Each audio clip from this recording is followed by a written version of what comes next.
श्री सरस्वती मैया की जय, श्री कृष्णचंद्र भगवान की जय। देखिए, आज हम चर्चा करने वाले हैं संस्कार क्यों पर। पीछे हम चर्चा कर चुके हैं पिछले वीडियो में कि संस्कार मानव प्रकृति का स्वाभाविक अंग है, किंतु कैसे वह मानव प्रकृति का अंग बना, इसके 3 कारण हैं। प्रकृति से प्राप्त होने वाली प्रत्येक वस्तु हमारे लिए उसी रूप में उपयोगी नहीं होती, उसमें कोई दोष होता है जिसे दूर करने की आवश्यकता प्रतीत होती है।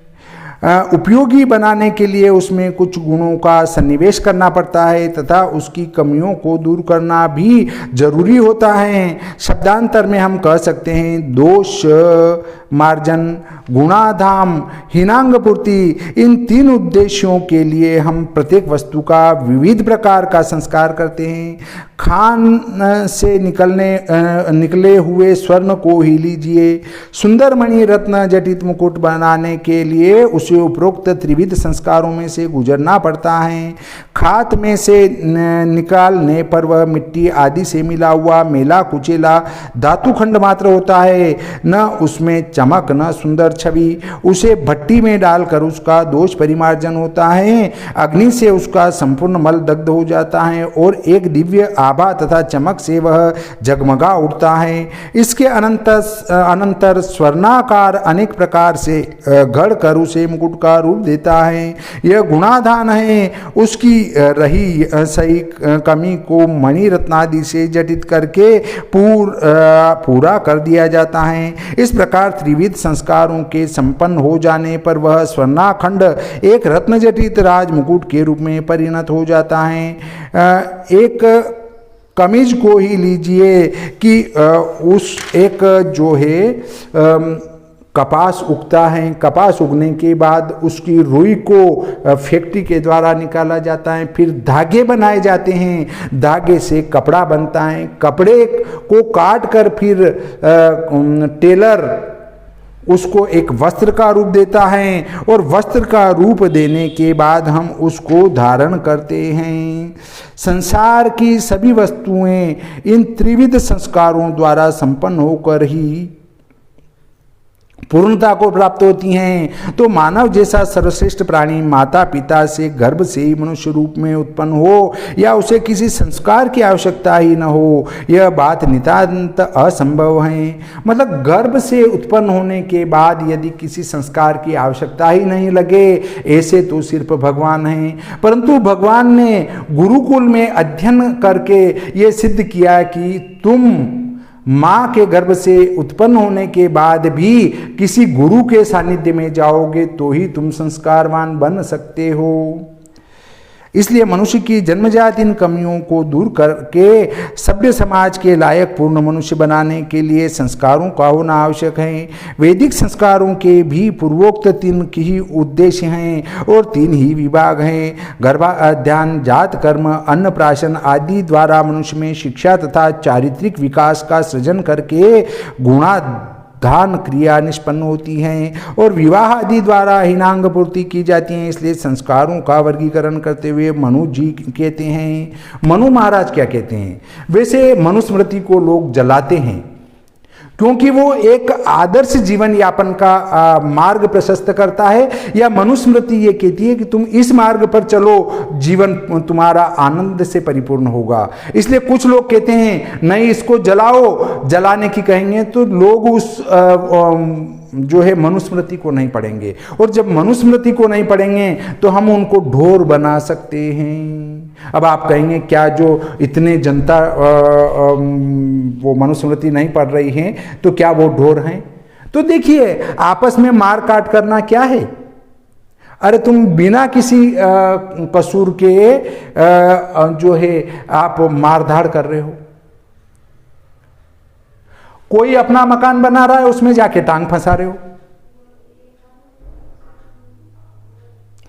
कोई अपना खेत है, उसके अंदर जबरन के घुसे जा रहे हो। मैं आपको प्रैक्टिकली बताता हूं। मैं अपना मकान गांव में बना रहा हूं, तो गांव का एक बड़ा वर्ग 1 इंच भी मैं अपनी सीमा छोड़ के बाहर नहीं आया, फिर भी एक गांव का बड़ा वर्ग मेरे खिलाफ हो जाता है और मुझे वो नहीं बनाना देता है। आज भी वो व्यर्थ पड़ा हुआ है, नहीं बनाने दिया। और लड़ाई झगड़े हों, इससे अच्छा कि अपन शांति में रहो। कितना जीना है, बहुत कम जीना है। परंतु शास्त्र ये कहता है कि यदि ब्राह्मण के हम टांग फंसाएंगे या ब्राह्मण का नुकसान करेंगे तो हमारी उल्टी गिनती प्रारंभ स्वतः हो जाएगी। न तंत्र की जरूरत पड़ेगी, न मंत्र की जरूरत पड़ेगी। हम रोग दोख सुख शोक से ग्रसित होकर पीड़ित हो जाएंगे उस ब्राह्मण की कष्ट के कारण। दूसरा, हमारे पड़ोस का ही एक व्यक्ति है, अब वो जबरदस्ती, ये मेड़ है, इसको इसने बोला भाई ये पूरा मेड़ मेरी है, हमने छोड़ दी और यहाँ खंबे खड़े कर दिए। अब वो खंबे खोद के डाल रहा है और आगे बढ़ने की कोशिश कर रहा है, ये तो मेरा है। तो देखिए, ये संस्कारों की कमी के कारण हो रहा है। अगर ये सब मनुस्मृति पढ़े होते, हमारे धर्मशास्त्र पढ़े होते, तो सभी अपनी अपनी जगह रहते कि भाई नहीं, ये इनका है, ये मेरा है, अब मुझे अपनी सीमा में रहना चाहिए और ये अपनी सीमा में रह रहे हैं। तो कोई लड़ाई झगड़ा नहीं होगा। और जब हम किसी एक को बार बार परेशान करते रहेंगे तो फिर लड़ाई झगड़े होंगे ही, और लड़ाई झगड़े होंगे ही तो तुम ज्यादा हो तो उस अकेले को मारोगे ही मारोगे, तो एक निर्दोष प्राणी मारा जाएगा। तो ये संस्कारों की कमी से हो रहा है। और फिर शास्त्र में लिखा है और तुम सनातन धर्म को मानते हो तो तुम्हारी उल्टी गिनती निश्चित ही चलेगी। ये संस्कारों की कमी है। देखिए, मनु महाराज ने क्या कहा है, निषेकादवेजिकं चेनो गार्भिकञ्चापमृज्यते क्षेत्र संस्कार सिद्धिश्च गर्भाद्यान फलम स्मृतम गर्भाद्य भवेच्च पुंसुतेह पुंस्त्वस्य प्रतिपादनम निषेक फल वज्ञेयम फलम सीमंत कर्मणः गर्भाम्बुपानजो दोषो जातात सर्वो अपि नश्यन्ति या आयुर्वर्चो अभिवृद्धिश्च सिद्धिर्व्यवरते तथा नाम कर्म फलम त्वेतत् समुद्दिष्टं मनीषिभिः सूर्यावलोकनादायुरभिवृद्धिर्भवेत् ध्रुवा निष्क्रमादायुः श्रीवृद्धिरित्युद्दिष्टा मनीषिभिः अन्नाशनान्मात्र गर्भमलाशादपि शुद्ध्यति बलायुर्वर्चो वृद्धिश्च चूड़ा कर्मफलं स्मृतम् उपनीते फलं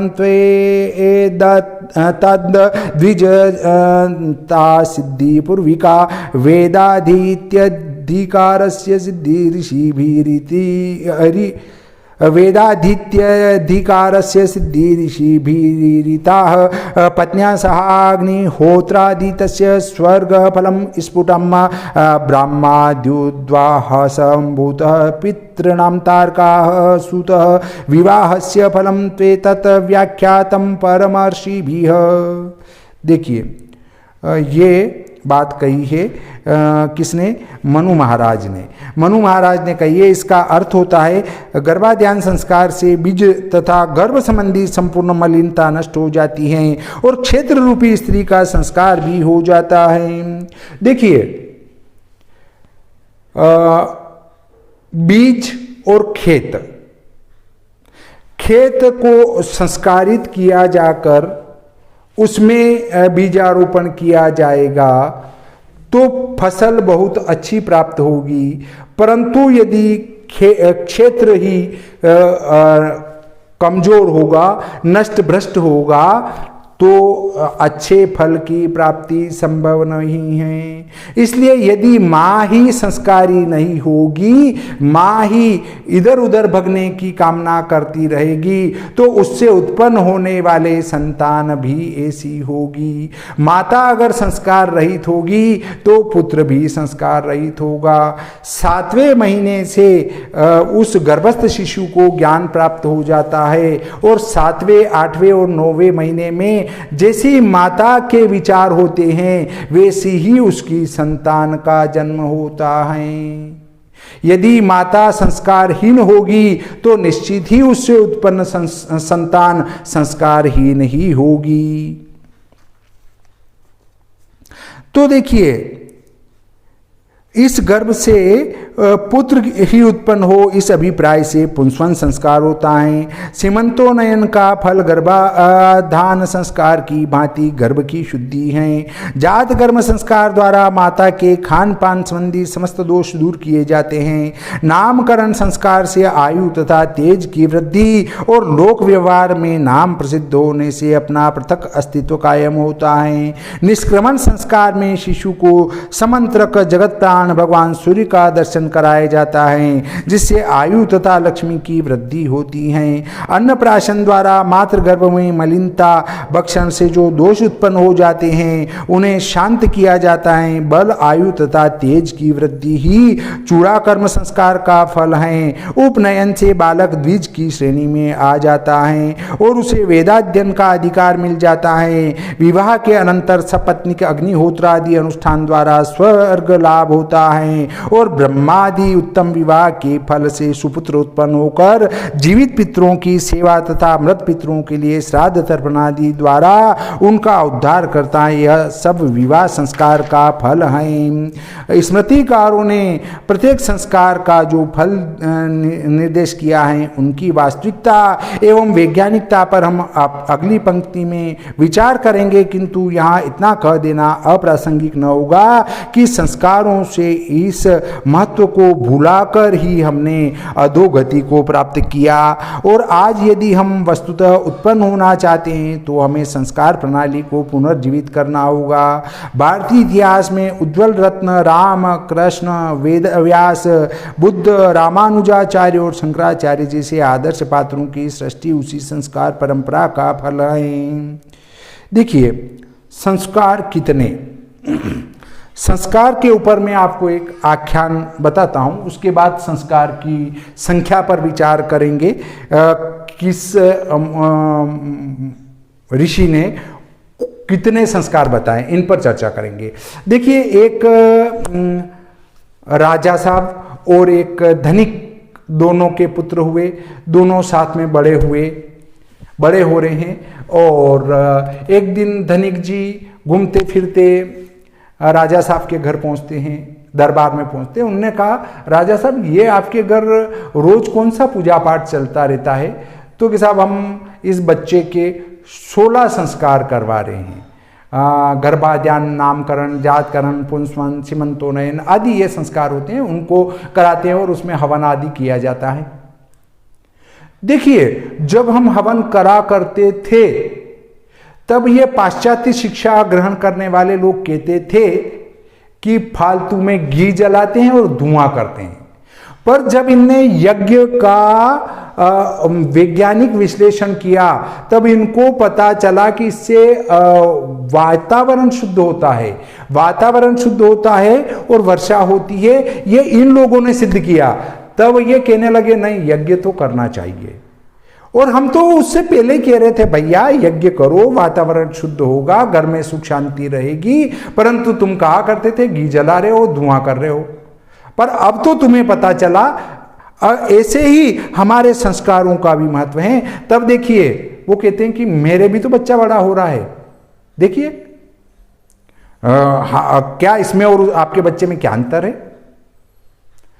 तो पंडित जी को बुलाया गया कि पंडित जी, ये रोज फालतू का घी जलाना ने, हवन करना ने, इससे क्या होता है? मेरे बच्चा और राजा साहब का बच्चा दोनों साथ में बड़े हुए और दोनों साथ में बड़े हो रहे हैं। तो उनने कहा ठीक है। उनने कहा राजा साहब के लड़के को बुलाए जाए दरबार में, दरबार में बात करेंगे। ये दरबार लगाया गया और उसमें राजा साहब के लड़के को बुलाया। तो बुलाने वाले गए, बच्चा बगीचे में खेल रहा था। वहां जाके लोगों ने कहा कि भाई जो उनके कामदार थे या जो उनके कार्य करने वाले कह सकते हैं, नौकर कह सकते हैं, सैनिक कह सकते हैं, गार्ड कह सकते हैं। तो वो गए बुलाने के, राजा साहब आपको जो है वहाँ पर बुला रहे हैं अपने दरबार में। तो पहले लड़का खड़ा होकर अपने कपड़ों को देखता है, साफ झिटकता है खराब हुए हुए को, क्योंकि मैं दरबार में जा रहा हूँ। तो दरबारी देख के क्या कहेंगे कि राजा साहब का लड़का कैसे गंदा उठ के चला आया। तो उसने अपने कपड़ों को झिटका, साफ किया और फिर विनम्रता से उनके कुलगुरु थे उनको प्रणाम किया, फिर राजा साहब को प्रणाम किया और फिर राजा साहब के मित्र धनिक जी को भी प्रणाम किया और फिर हाथ जोड़कर बोला, पिताश्री मुझे क्यों याद किया गया है दरबार में। तो उनके जो कुल गुरु थे उनने कहा, बस बेटा हमें इतना ही काम था, अब तुम जा सकते हो, खेलो। फिर धनिक जी से कहा गया कि आप अपने बेटे को बुलाओ। फिर गार्ड को भेजा गया कि भाई कहाँ पर है सेठ जी का लड़का, तो वो भी वहीं पर बगीचे में खेल रहा है। तो वहाँ जाकर धनिक जी के लड़के से कहा गया कि देखिए आपको दरबार में बुला रहे हैं, सेठ जी ने बुलाया है। तो उन्होंने कहा, लड़के ने कहा, मैं खेल रहा हूं अभी नहीं आ सकता। वह साहब उनने कह दिया कि वो जो है नहीं आ सकते, उन्होंने मना कर दिया। उनने कहा कि सेठ जी जरूरी काम है इसलिए बुला रहे हैं। फिर गए बुलाने कि सेठ जी को आपसे दरबार में जरूरी काम है इसलिए बुलाया गया है। तो कि नहीं मैं खेल रहा हूं अभी नहीं आऊंगा। फिर गार्ड आए, उनने कहा कि भाई वो उनने साफ मना कर दिया, मैं खेल रहा हूं अभी नहीं आऊंगा। फिर पंडित जी ने कहा कि नहीं, उनको जबरन के पकड़ के लाओ, सेठ जी को जरूरी काम है। उनने कहा कि देखो सेठ जी को जरूरी काम है और आपको जरूरी बुलाया गया है। तो उनको जबरन उठा के लाया गया। तो सेठ जी का लड़का, मतलब धनिक जी का लड़का, उनसे आके झगड़ने लग गया कि मेरे को क्यों बुलाया, और कपड़े खींचने लग गया।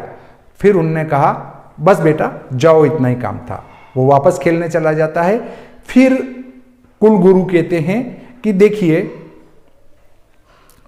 संस्कार और बिना संस्कार इसका ये फर्क पड़ता है। राजा साहब के पुत्र को संस्कार दिए गए थे तो उनके संस्कार आपको अपने आप दिखे होंगे, और आपके बच्चे का संस्कार नहीं किया गया तो अपने आप ही आपको अपना संस्कार दिख गया होगा।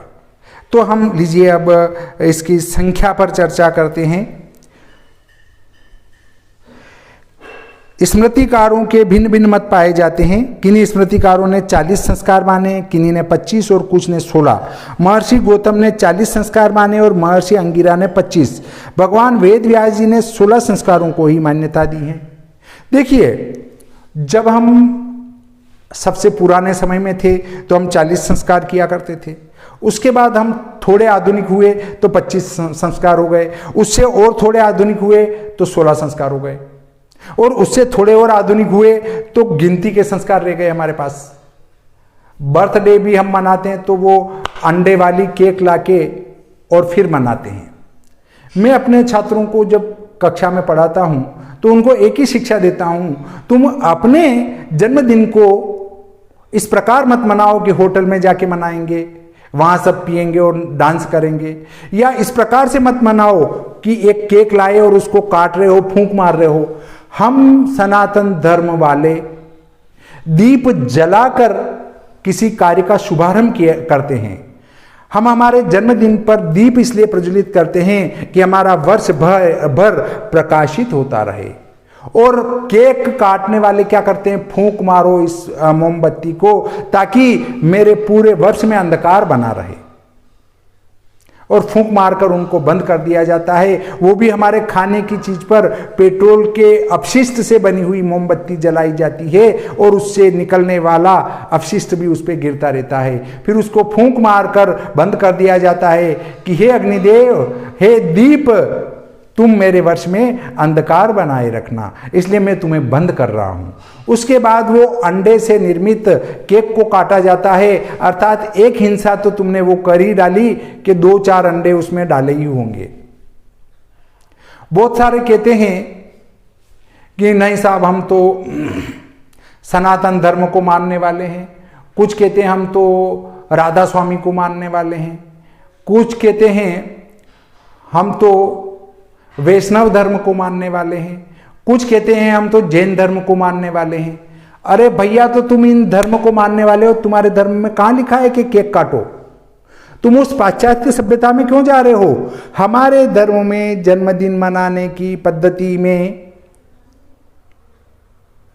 जो अमर हैं उनका पूजन किया जाता है और अपने माता पिता से आशीर्वाद लिया जाता है। हवन पूजन आदि करने के बाद में हम कोई भी कार्य प्रारंभ करते हैं, न कि इस प्रकार की केक काट कर। इसलिए केक को छोड़ो और हमारे संस्कारों की तरफ आओ। देखिए, अब बात करते हैं हम संस्कारों की संख्या की। गर्भाधानम पुंस्वनम सीमंतो जात कर्म च नाम क्रिया निष्क्रमणो अन्नाशनम व्यपनम क्रिया कर्णवेदो व्रतादेशो वेदारंभ क्रिया विधिः केशांतम स्नानमुद्वाहो विवाहाग्नि परिग्रह त्रेताग्नि संग्रहश्चेति संस्कारा षोडश स्मृता। देखिए, हम जन्मदिन मनाने के लिए 50,000 का खर्च कर देंगे। मेरे बच्चे का जन्मदिन आया, 1 लाख खर्च करा और उस होटल में जाकर हमने डांस किया। वो बच्चे गए थे, उनने डांस किया। ऐसा करके लोग अपने आप को गर्वान्वित महसूस करते हैं कि हमारे बच्चे कितने आधुनिक हो गए, जो होटल में जाकर अकेले जाकर शराब पी रहे हैं और डांस कर रहे हैं। अरे तुम्हें तो शर्म आना चाहिए कि अगर तुम्हारा बच्चा उसके जन्मदिन पर होटल में जाकर 50,000 का 1 लाख का खर्चा करने की बजाय यदि कोई पंडित जी को बुलाकर अपने घर में हवन कराए और आपसे आशीर्वाद ग्रहण करे और उन चिरंजीवियों का पूजन करे, तो आपको गर्वान्वित होना चाहिए। एक शादी हुई और उसमें 25 लाख का 50 लाख का खर्चा कर दिया और फिर हनीमून मनाने के लिए विदेश के टूर पे जाएंगे, 3 लाख और 5 लाख खर्च करके आएंगे। हमने 5 लाख का खर्च किया, विदेश यात्रा गए थे हनीमून मनाने के लिए। ये कौन से शास्त्र में लिखा है? और बोलेंगे कहां आके? मृत्यु भोज। उनको मृत्यु भोज कम लगता है, उनको ये खर्चा तो बड़ा अच्छा लगता है। अरे भाइयों, जिसका कोई अर्थ नहीं, उस कार्य के लिए तुम 5 और 10 लाख खर्च करके आए, केवल अपनी पत्नी को प्रसन्न रखने और घुमाने के लिए। और जिस पिता ने या जिस माता ने तुम्हें छोटे से बड़ा किया और जब उनका 16वां संस्कार, अंत्येष्टि कर्म संस्कार हुआ, 16 संस्कार होते हैं, 10, 5, 15 और एक 16 संस्कार होते हैं, जिसमें गर्भाधान संस्कार से लगाकर अंत्येष्टि कर्म संस्कार तक होता है। तो जब हम उस अंतिम स्वर्ग यात्रा पर जा रहे हैं, हम स्वर्ग की तरफ प्रस्थान कर रहे हैं, उसको हम इतना गलत क्यों मानते हैं कि यार उसके घर में मर गया और हम भोजन कैसे करें? और वो मृत्यु भोज कहते हैं उसको, ताकि लोगों को घृणा हो जाए। और बहुत सारे आदर्श बनकर घूमते फिरते हैं कि मैं मृत्यु भोज नहीं करता हूं। अरे तुम सबसे बड़ा मूर्ख है। मृत्यु भोज नहीं है वो, अन्न नारायण है और उस नारायण का भोजन करना है, न कि उस मृत्यु भोज मरे हुए का भोजन नहीं है वो। जब तुम मृत्यु भोज पर इतनी बड़ी बड़ी डिंगे हाँकते हो, तो तुम्हें विवाह के भोज पर भी डिंगे हाँकना चाहिए और विवाह के व्यर्थ खर्च पर भी डिंगे हाँकना चाहिए। और फिर उस जो विवाह के बाद विदेश टूर है, उस पर भी डिंगे हाँकना चाहिए। और जब तुम कड़क होके और नेकर और बनियान पहन के और जब चलते हो आधुनिक बन के, और के मृत्यु भोज नहीं करना, और तुम ही वहां जा रहे हो, कहां जा रहे हो? विदेश में। केवल अपनी पत्नी और स्वयं 2 के लिए तुमने 10 लाख का खर्चा कर दिया। और एक मौसर के अंदर मुश्किल से 1 लाख 2 लाख का खर्च होता है और सभी प्रेम से भोजन पाते हैं उसमें और उस पर डिंगे हाँकते हैं। ये हमारी संस्कारों की कमी को द्योतित करता है। देखिए, अब हम संस्कार को हिंदी में बताते हैं। गर्भधारण करना, पुंसवन, सीमंतोनयन, जात कर्म, नामकरण, निष्क्रमण, अन्नप्राशन, चूड़ाकर्म, कर्णवेद, यज्ञोपवीत, वेदारंभ, केशांत, समावर्तन, विवाह, आवसत्याध्यान और श्रोताध्यान, ये 16 संस्कार हैं। मनुस्मृति में 13 ही संस्कारों का विधान है। ऊपर जो पहले बताए हैं उन संस्कारों में से पुंसवन, सीमंतोनयन, कर्णवेद, वेदारंभ, आवसत्याधान और श्रोताध्यान, इन 6 संस्कारों का मनुस्मृति में विधान नहीं है, किंतु वानप्रस्थ, संन्यास और अंत्येष्टि, इन 3 नए संस्कारों की सन्निवेश किया गया है। अब आश्वलायन गृह सूत्र में विवाह, गर्भालंबन, पुंसवन, सीमंतोनयन, जात कर्म, नामकरण, अन्नप्राशन, चूड़ाकर्म, उपनयन, समावर्तन, अंत्येष्टि, ये 11 ही संस्कारों का उल्लेख मिलता है। उसमें 11 संस्कार बताए हैं। फिर इसी प्रकार पारस्कर गृह सूत्र में 12 संस्कारों का वर्णन है। आश्वलायन में वेदारंभ और निष्क्रमण का उल्लेख नहीं था, पारस्कर गृह सूत्र में वह मिलता है। मनु के वानप्रस्थ, संन्यास और अंत्येष्टि, अंत्येष्टि मतलब दाह संस्कार, इन 3 संस्कारों का पारस्कर गृह सूत्र में उल्लेख नहीं है। इन तीनों को सम्मिलित कर देने पर यह संख्या 15 हो जाती है। मीमांसा दर्शक में कुछ हेरफेर से व्यास प्रोक्त 16 संस्कारों का ही समर्थन उपलब्ध होता है। हम इन सबका यथासंभव समन्वय करके निम्नलिखित मुख्य 16 संस्कारों का ही इस अध्याय में विवेचन करेंगे। गर्भाध्यान, पुंसवन, सीमंतोनयन, जात कर्म, नामकरण, निष्क्रमण, अन्नप्राशन, चूड़ाकर्म, कर्णवेद, उपनयन, वेदारंभ, समावर्तन, वानप्रस्थ, संन्यास और अंत्येष्टि कर्म, इन पर हम आगे चर्चा करेंगे। तब तक ये प्रकरण हम यहीं समाप्त करते हैं। कुछ इसका अवशिष्ट भाग बचा है, उसको हम तीसरे भाग में बताएंगे। श्री सरस्वती मैया की जय, श्री कृष्णचंद्र भगवान की जय।